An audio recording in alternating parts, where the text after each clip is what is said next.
Hello and welcome back to English Today, and this is DVD 5 and the first DVD of the elementary level. And in this DVD you will see 3 more episodes of our story, That's Life, followed by our special TV programs. You'll see our travel expert in the discussion Around the World, followed by a discussion about the differences between generations. Then, in the grammar section, we will study the verb have and have got, and also the past tense of the verb to be. We will also learn to give instructions and directions using the imperative. Okay, so enjoy your studying and have fun.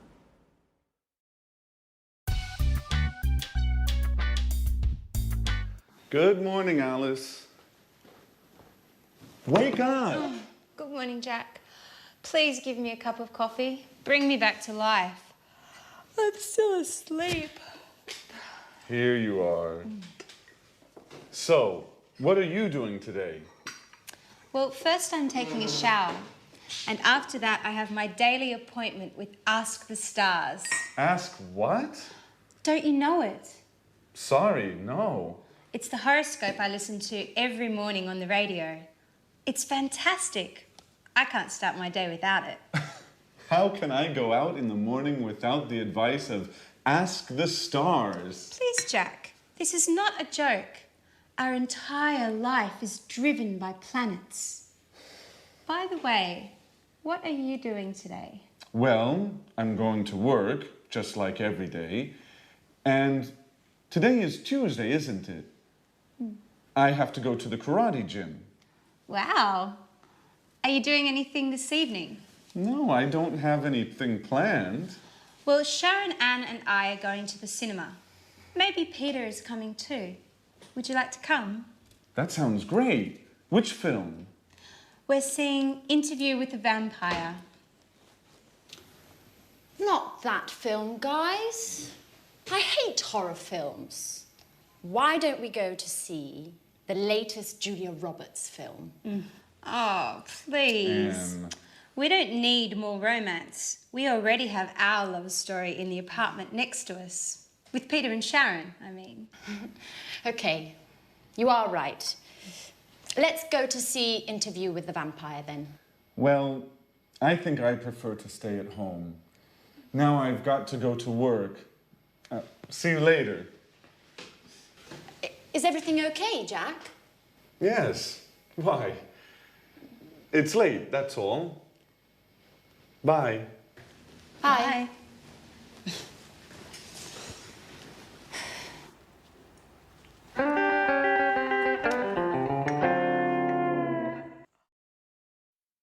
Hello and welcome back to English Today, your live TV program where you can learn the English language. And in this lesson, we're going to look at the verb have. Now, the verb have, you think, well, that's easy. It's not true. It's actually quite complicated because there are 2 ways of using the verb have in English. I can say, I have a scooter, or I've got a scooter. Well, in this lesson, we'll look at the first way, I have a scooter. Now, in our last episode, do you remember that Alice said, I have my daily appointment with Ask the Stars. You know, she believes in the stars. I have my daily appointment. Just simply the verb have. Now, I want to give you a little test before we move on. If I say, I have a scooter, how would you ask me the question about that? A scooter? How would you do it? Have you a scooter? No, that's not possible. Something missing, like an auxiliary. That's it. Do you have a scooter? Now, this is a typical mistake. People often think that have you a scooter is a question, but the verb have needs an auxiliary. Do you have a scooter? Okay? Listen to this. He has a scooter. He has, Mr. Snake, a scooter. What's the question? Careful. What's the question? Has he, no. Does he have a scooter? Yes, that's it. So you need the auxiliary. Does he have a scooter? Fantastic. Let's look at the screen and check on that. So, the verb have. I have blue eyes. You have a new car. She has, third person, psst, Mr. Snake, S. Look at the spelling, H-A-S. She has a cat. He has a dog. It has 4 doors. We have a garden. You have a course, an English course. They have 3 children. Now the negative. I don't have blue eyes. You don't have a new car. She doesn't, look at the pronunciation, she doesn't have a cat. He doesn't have a dog. It doesn't have 4 doors. We don't have a garden. You don't have a course. They don't have 3 children. Okay? The question, do I have blue eyes? Do you have a new car? Does she have a cat? Does he have a dog? Does it have 4 doors? Do we have a garden? Do you have a course? And do they have 3 children? Okay, so that's the verb have. Don't forget the auxiliaries do and does. Now, another interesting thing about the verb have is that often we use it in special expressions which make up verbs with particular meanings. And in other languages, here in these situations, you hear make. Let me show you.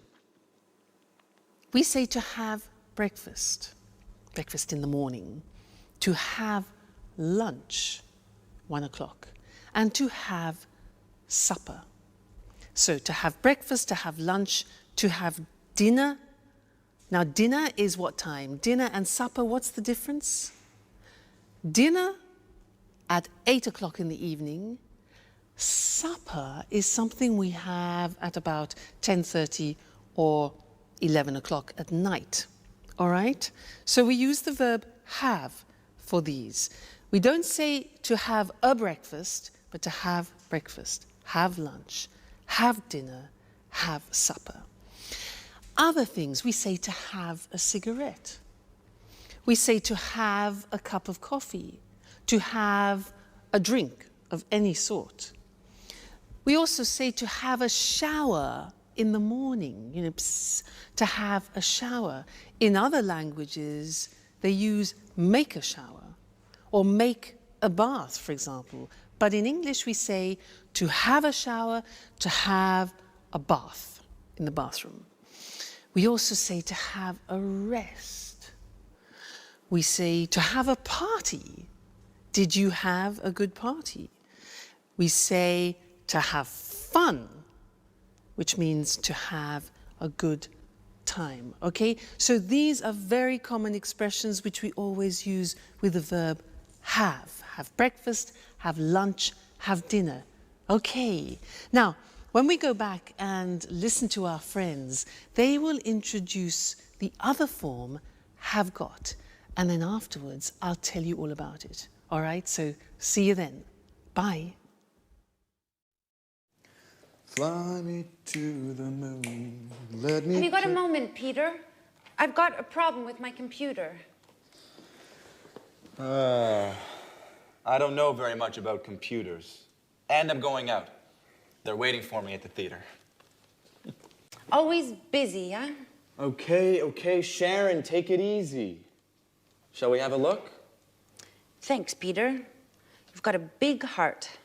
Let's see if I can help you before you thank me. All right. I can't use this program. I use it every day, and today it isn't opening. Why don't you turn the computer off and then turn it on again? Okay, Peter, that's really a great idea. You're a genius. How can I do without you? I know, my dear. What are you working on? I'm writing my curriculum because I would like to find a new job. Listen, Peter, I don't know how to write it. Can you help me, please? I'm sorry, Sharon. I'm in a hurry. I have no time. I'm late. They're waiting for me.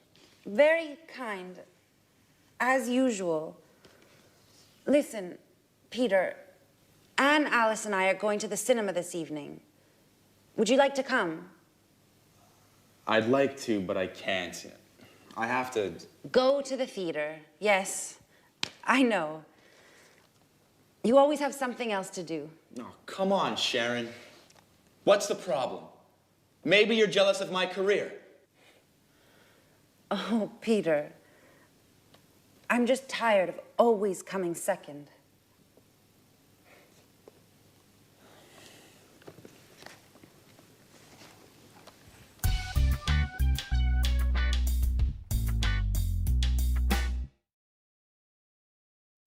Hello and welcome back.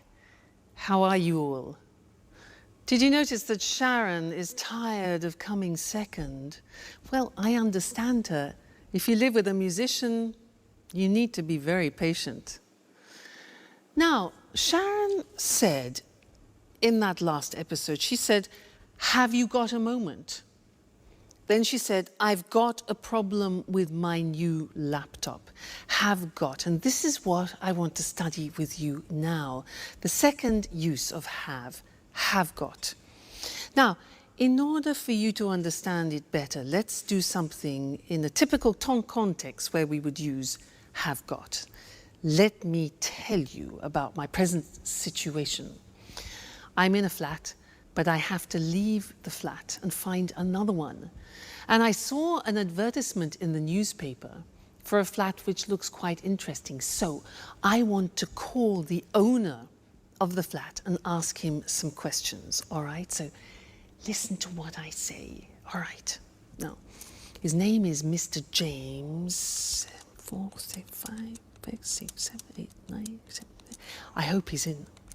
Let's see. Mr. James. Hello, Mr. James.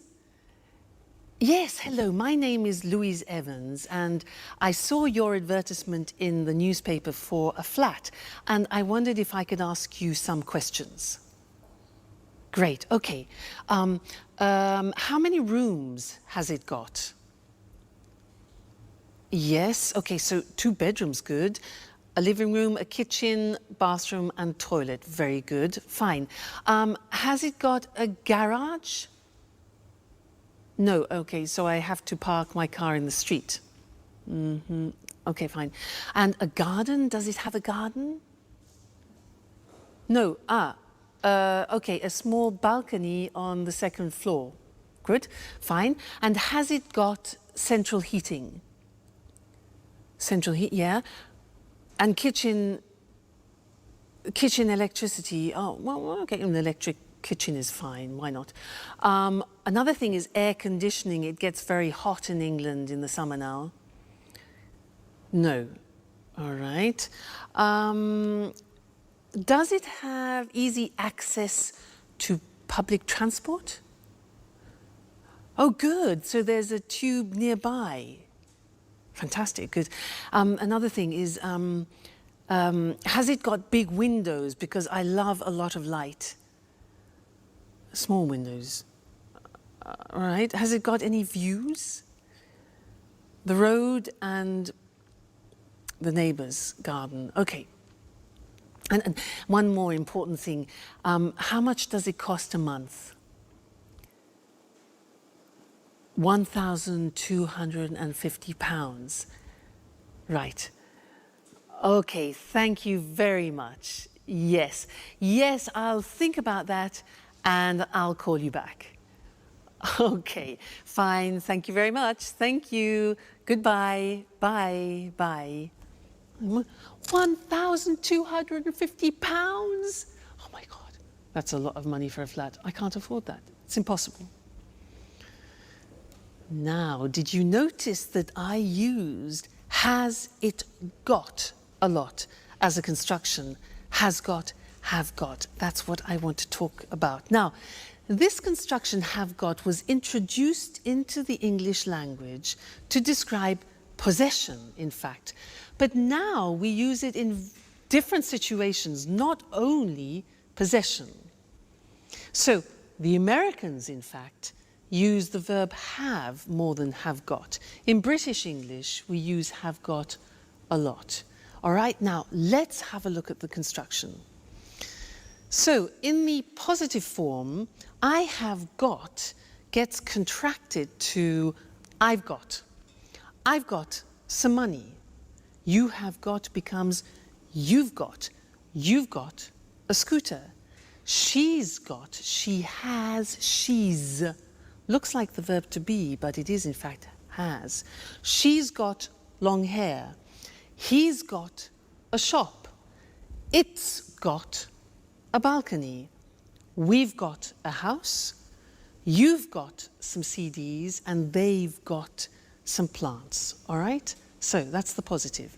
Now, the negative. In the negative, the auxiliary have turns into a negative auxiliary. So, I haven't got any money. You haven't got a scooter. He hasn't got long hair. She hasn't got a shop. It hasn't got a balcony. We haven't got a house. You haven't got any CDs. And they haven't got any plants. So hasn't and haven't. And then in the questions are easy. We use have or has. So, have I got any money? Have you got a scooter? Has she got long hair? Has he got a shop? Has it got a balcony? Have we got a house? Have you got some CDs? And have they got some plants? So it's not really difficult grammatically. You have to remember the auxiliary have and has, and then remember to put got. All right? Now, you'll come across this a lot, especially in subtitles in films. So watch out for it, and we'll keep practicing it. Great. So that's the end of this lesson, and I'll see you again live very soon. Bye.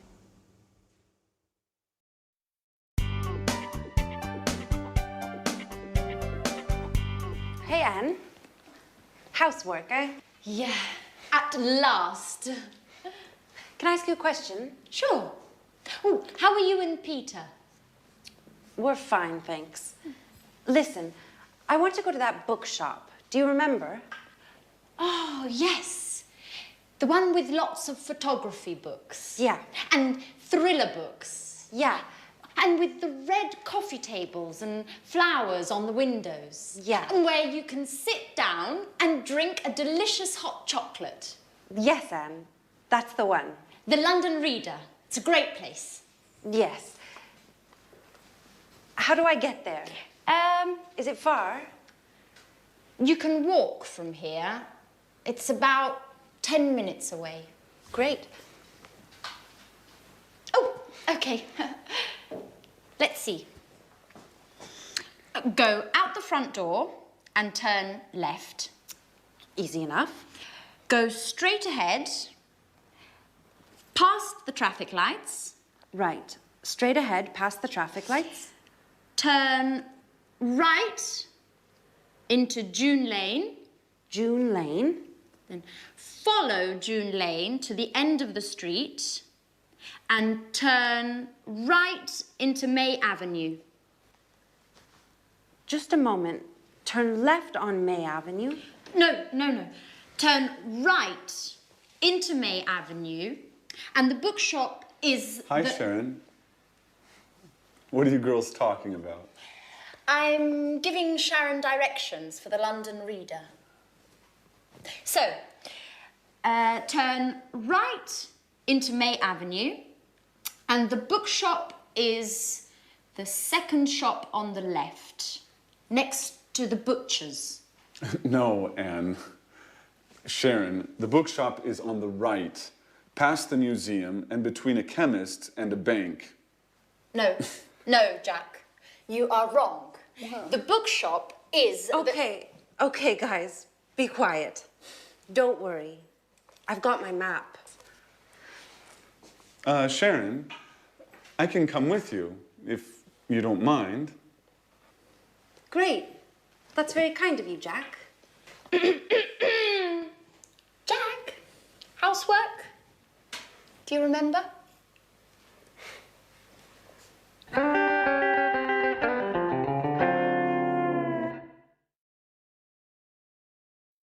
Hello and welcome back again. Now, Anne's a bit jealous, isn't she? I mean, how can she attract Jack if she asks him to do the house cleaning? I mean, she's more like a mother than a lover, isn't she? Well, anyway.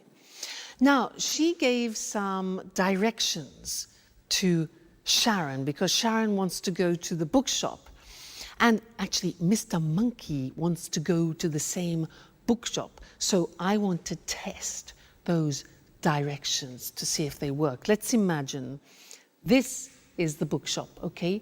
Mr. Monkey wants to go there. So let's see her directions. So go out of the front door and turn left. Okay, Mr. Monkey, turn left. Great. Then go straight ahead. Go straight ahead until the traffic lights, you know traffic lights? Traffic lights are red, amber, green.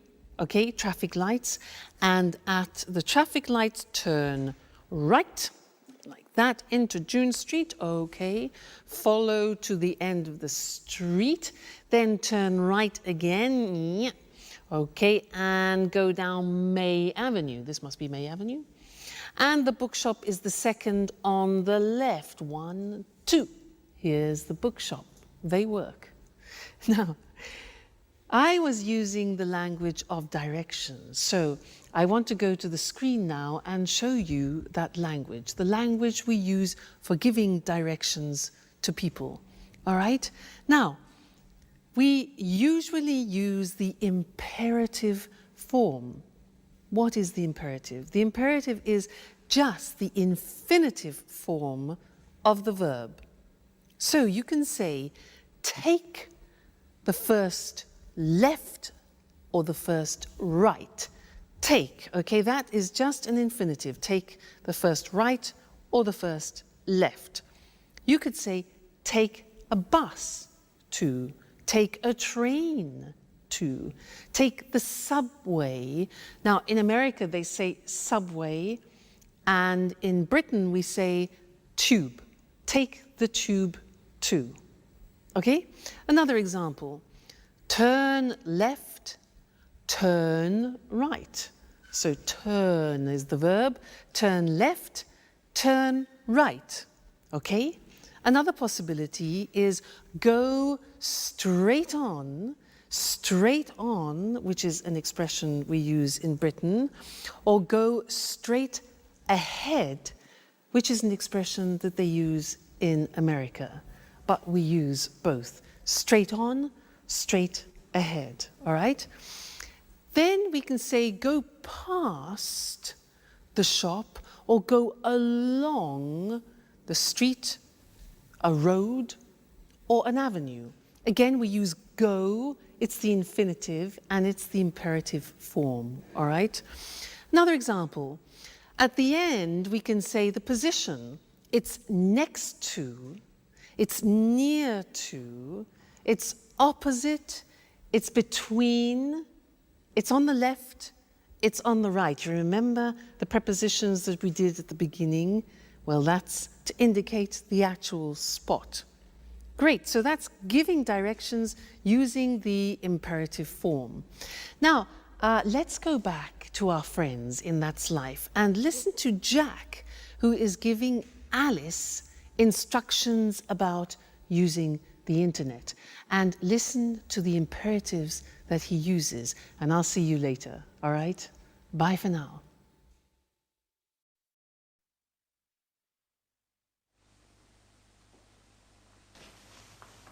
Hey, Alice. What are you doing? Do you mind giving us a hand with the housework, please? Can't you see? I'm cleaning the computer. I see. I see. Why is the computer on? Just a moment. I don't understand how to connect to the internet on this computer. Can you help me? Okay, but just for one moment. Thanks, Jack.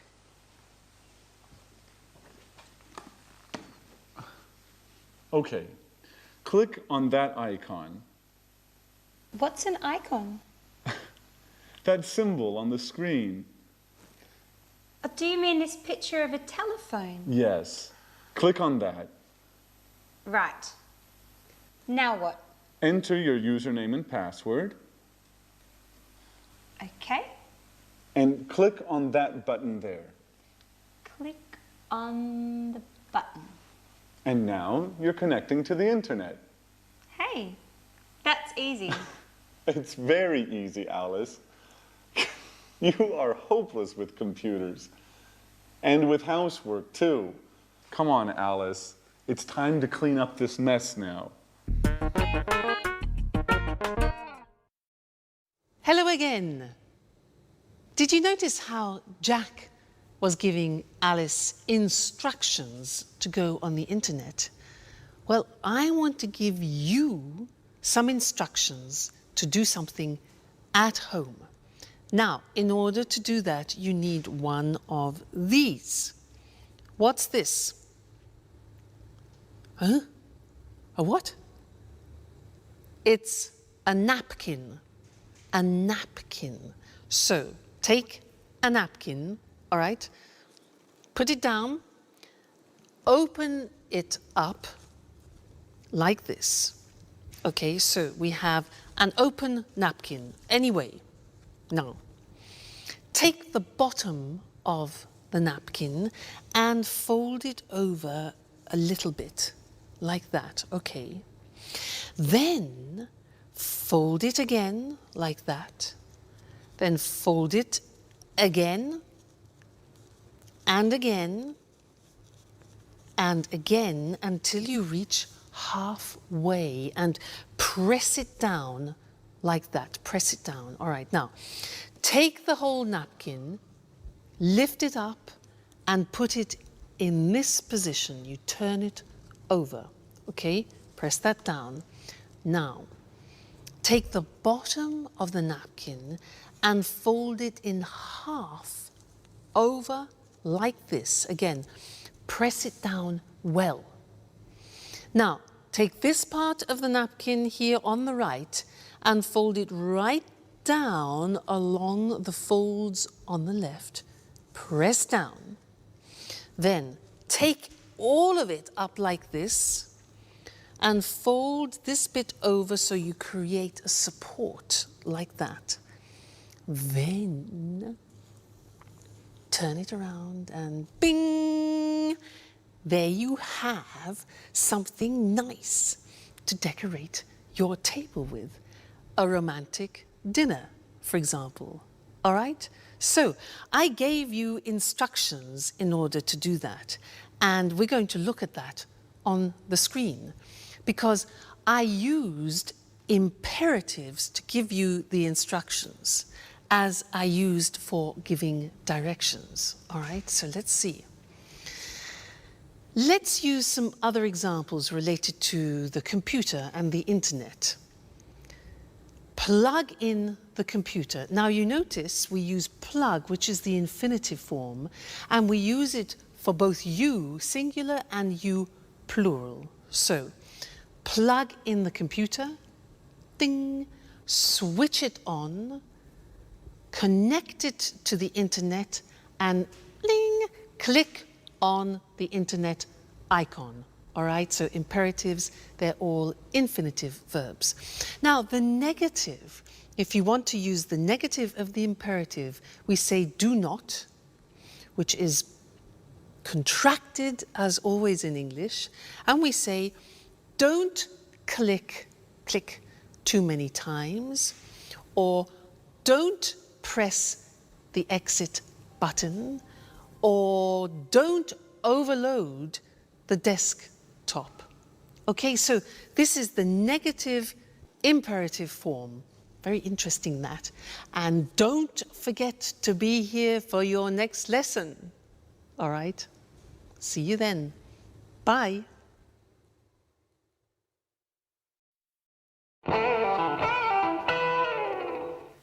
Jack, where were you yesterday evening? Why? There was a great party at Mary's. Really? I wasn't invited. I can't believe that. Everyone was invited. I'm sure I wasn't. Anyway, I was busy yesterday. Ah. Did you have a meeting with some clients? No, I didn't. So? What? Where were you?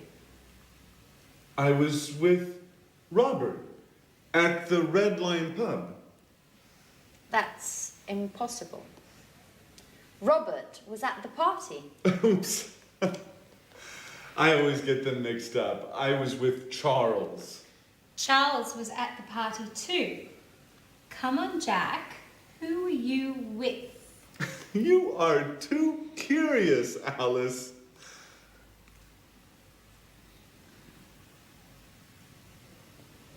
Okay. I was with a girl. Uh-oh. And? And what? Well, what's her name? Do we know her? How old is she? Stop, Alice, stop. It's none of your business. Okay, you don't want to tell us. That's okay. I like mystery. It makes life exciting. Well, let's change the subject. Peter, where were you yesterday evening? Why weren't you at the party? I was at the theater. We are preparing the performance. And you, Sharon? Where were you? Me? Where were you? I was at home watching a film on TV. Which one? The latest film starring Nicole Kidman. What's the name? Yes, Moulin Rouge. Really? That's strange. I remember. Here, look, it's on TV today. Really? Oh, they always show the same stuff on TV. Oh, don't get up. I'll get the door.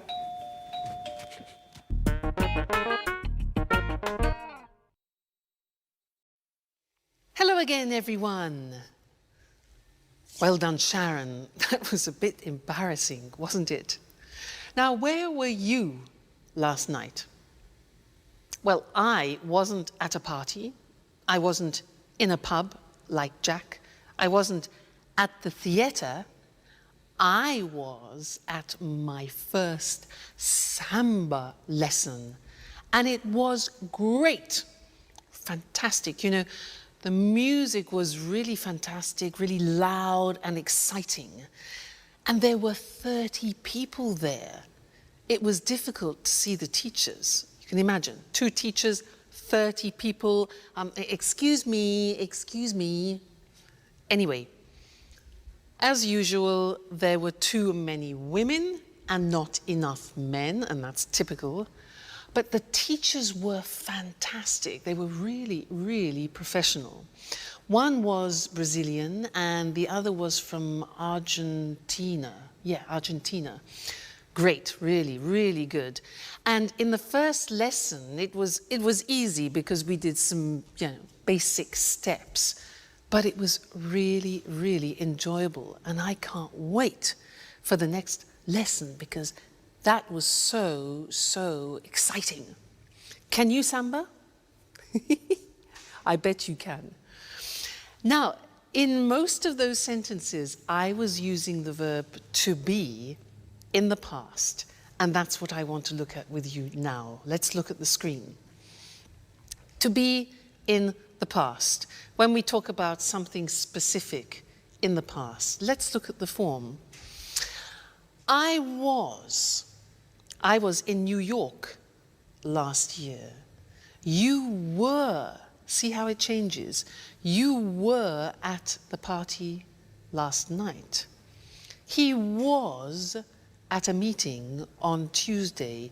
I was, you were, he was, she was fine yesterday, for example.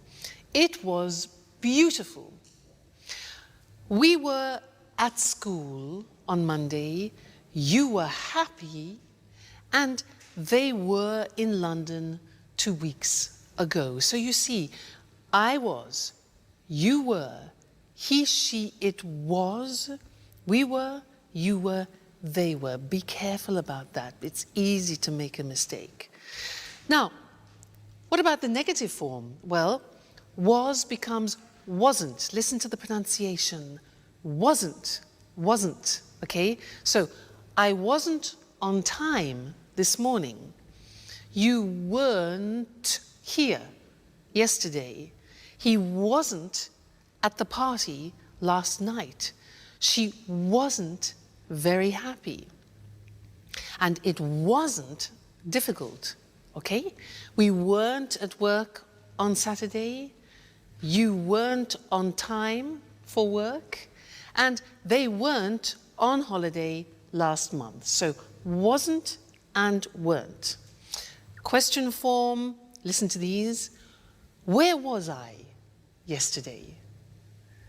Where were you last night? Where were you last night?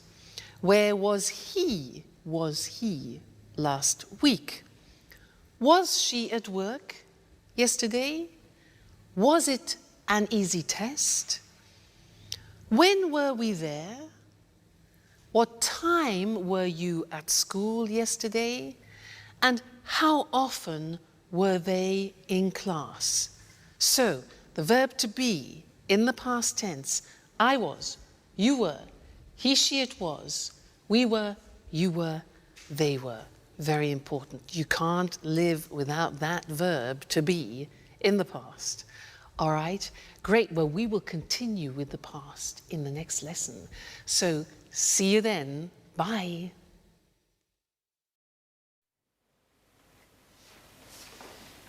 There's a postcard for you, Alice. For me? It's from my father. He was in the Bahamas last week. Really? I was in the Bahamas last summer. Just you? Oops. Sorry, Sharon. We were in the Bahamas last summer. It was sunny and hot. Perfect weather for swimming and relaxing.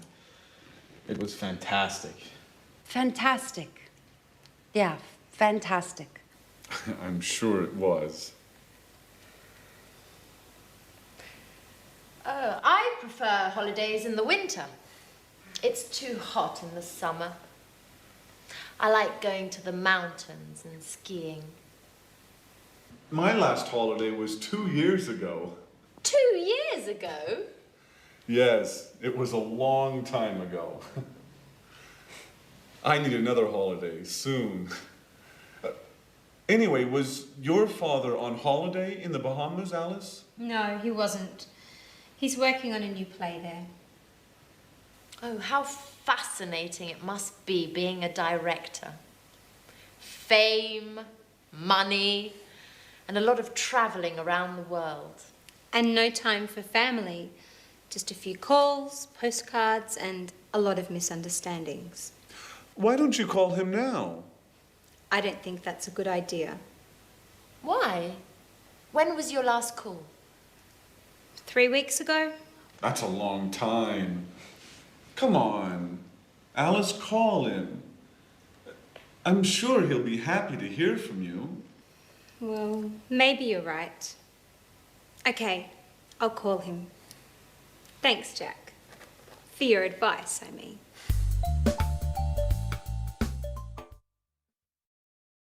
Hello again for another important lesson. We're in the past tense. Now, I want to help you remember how to use the past tense. So I have another acronym. You know acronym? Look. Oil, way. Oil, way. Now, these letters represent the time words when you use the simple past tense. What do I mean by that? Well, this one, for example, let me give you an idea. This stands for yesterday, okay? Yesterday. Now, when you have yesterday in the sentence, you always use the simple past, okay? Now, do you know what the other words are? Let's have a look. An easy one could be this. Last. Last, do you know that? Last week, I was in Paris. Last week, okay? Now, what about this one? 2 days ago. Very good. So, 2 days ago, we were at the sea, for example. So, this is ago. We have last, yesterday, ago. This one, that's more difficult. Yeah, it is difficult. It's on in English, and we use it with days and dates. And in some languages, it doesn't exist. So we say on Monday, on the 7th of July, for example, on. This one here, in. Okay, when do we use that? Yeah, months, for example, in January, in February, in March, and also for years in 1961, in 1970, etc. This one, when. Okay, with when we use the past tense. So, for example, when were you there? So, oil way, on, in, last, when, ago, yesterday. It's like a rhyme. On, in, last, when, ago, yesterday. You need to memorize those. We'll look at them on the screen now. But it's important for you to memorize them, to remember that when you're speaking, on, in, last, when, ago, yesterday help you to remember to use the simple past. So, to revise that, our acronym OIL WAY. On we use with days or specific dates. So the party was on Friday, or he was in London on the 2nd of March. Okay, the date. Then in with a specific year or with months. So, for example, she was born in June in 1976. Next, last. Last with, for example, the previous week, last week or month or year. So the examples are, they were in Vienna last month. When. Now, when with a past time clause, sometimes in the question, sometimes in the middle of the phrase. So, I was very happy when I was a teenager. Okay, that's when. Then ago, for example, 2 days ago, 2 months ago, 3 years ago.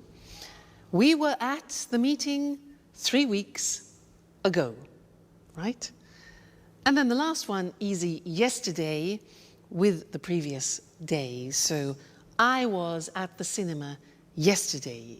All right, oil way, don't forget it, memorize it. On, in, last, when, ago, yesterday, always with the simple past. All right, that'll open up a world for you.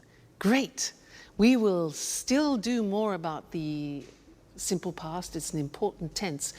But the verb to be is often the one which people forget. So be very careful when you're speaking. All right?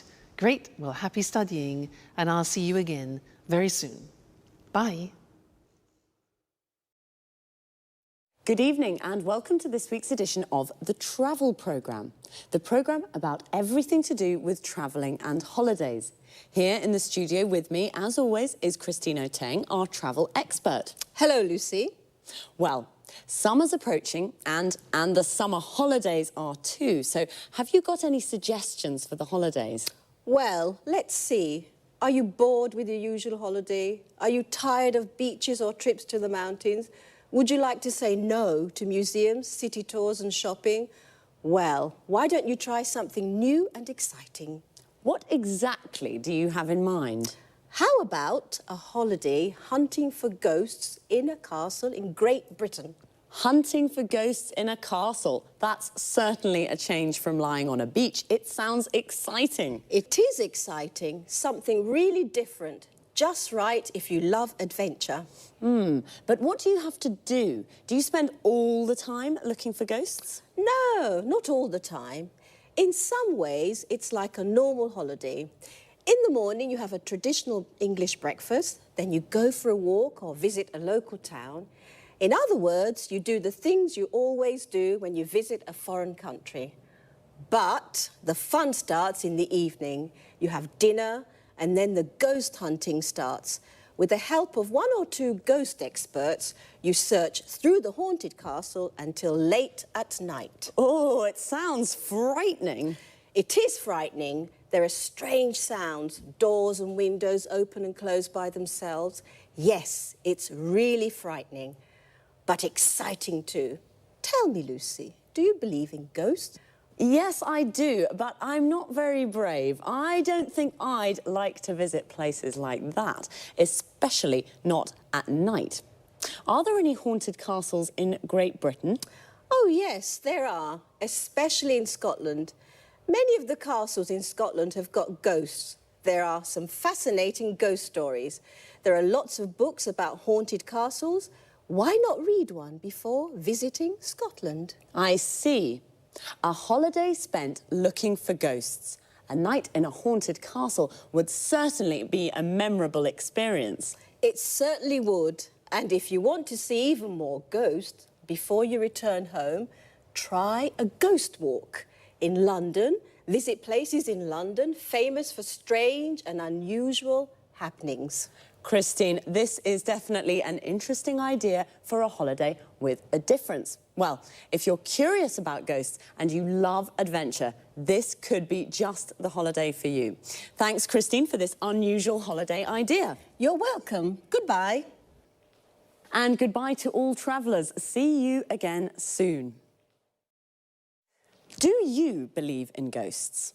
To believe in ghosts means you think that ghosts exist. If you do, then you say, I believe in ghosts. We say that a castle is haunted when it has a ghost or more than one. We say it's a haunted castle. Now, there are lots of different kinds of holidays, and the holiday Christine just told us about is an adventure holiday. Looking for ghosts in a castle is an adventure. But personally, I prefer beach holidays. They are definitely more relaxing. Or perhaps you prefer city holidays. A city holiday is when you visit a city.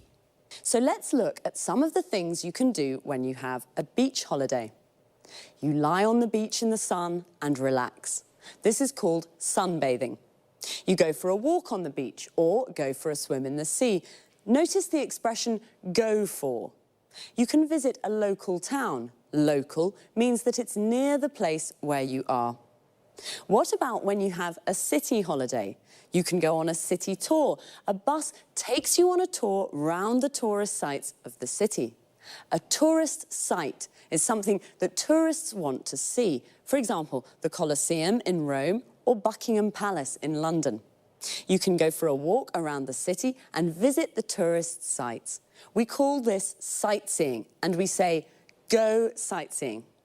Just one last thing. Remember, there is a difference between travel and trip. To travel is a verb. When you go on holiday to a different city or country, you travel. A trip is a noun, and it's like a short holiday. You say, go on a trip. This means to go somewhere for a short time. For example, go on a trip to Scotland. Goodbye for now, and see you next time. Good evening, and welcome to this week's edition of Let's Talk, the Saturday debate with our commentators, Tom and Marie. Good evening, Eric. Good evening. Well, this evening, let's talk about the differences between the generations. What do you think about this issue, Tom? I think that over the last 50 years, lifestyles have changed a great deal. There's been a lot of progress. New technologies have helped here. Think about healthcare. It's very good today.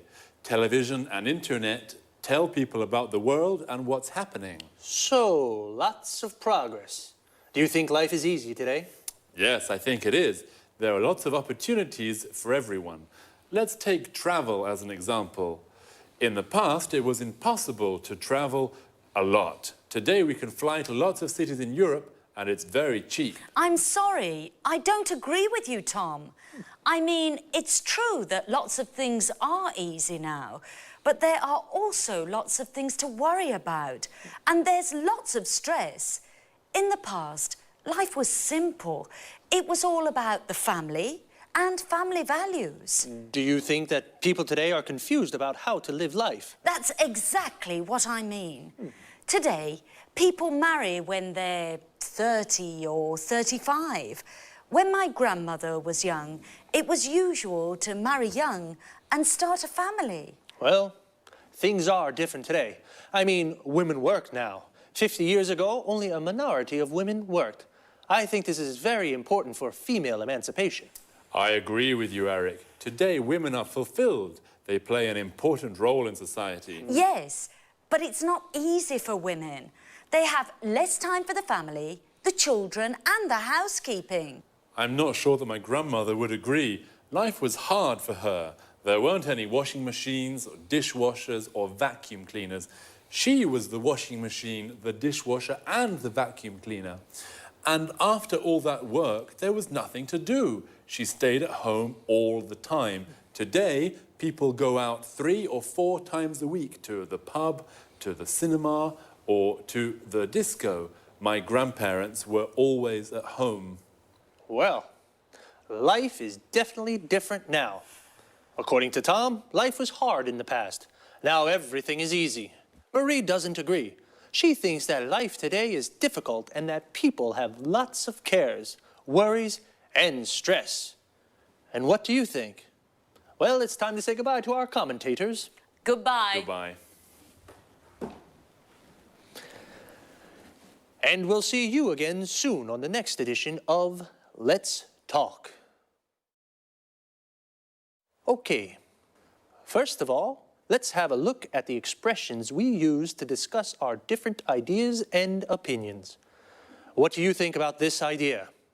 This is a good way to ask someone's opinion, or simply, what do you think? How about when you don't agree with someone's opinion? You can say, I'm sorry, I don't agree with you. This is a polite way to say, I don't agree. If you do agree with someone, then you say, I agree with you. When we give our opinions, we usually start with, I think, or I don't think. The use of that after think is optional. So we can say, I think it is important, or I think that it is important.